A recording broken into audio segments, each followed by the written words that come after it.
भारतासह सरत्या वर्षाला जगभरात निरोप दिला जातोय। न्यूझीलंडच्या ऑकलंडमध्ये जगात सर्वात आधी नवीन वर्षाचं जल्लोषात स्वागत करण्यात आलंय।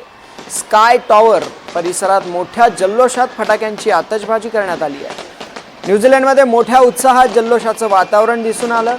ऑकलंडमधील मोठ्या इमारतींवरही विद्युत रोषणाई करण्यात आली आहे। सरत्या वर्षाला निरोप देत आणि नव्या वर्षाचं स्वागत करताना ऑकलंडच्या नागरिकांनी मोठा जल्लोष केलाय। यानंतर ऑस्ट्रेलियाच्या सिडनीतही नववर्षाचं स्वागत उत्साहात करण्यात आलंय।